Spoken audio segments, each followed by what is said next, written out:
Six balls ಅಲ್ಲಿ 6 runs ಹೊಡಿಬೇಕು. ಧೋನಿ ತರ ಹೊಡಿಯೋ. ಸರಿ ಮಚ್ಚ.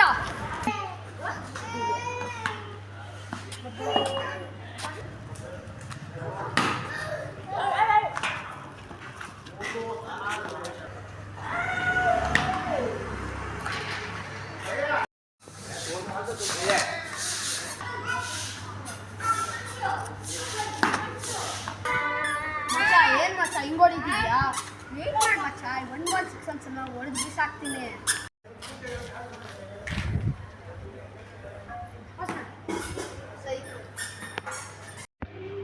ಮಚ್ಚ ಗೇಮ್ ಗೆಲ್ತೆ. ಅಲ್ಲ ನಂಗೊಂದು ಡೌಟು. ಫಸ್ಟ್ 5 ಬಾಲ್ ಬಿಟ್ಟು ಲಾಸ್ಟ್ ಬಾಲ್ಗೆ ಹೆಂಗೆ ಅದು 6 ಹೊಡೆದೆ? ನೀನು ಅವಾಗಲೇ ಏನು ಹೇಳಿದ್ದೆ? A few moments later. O ಅದಿಕ್ಕಾ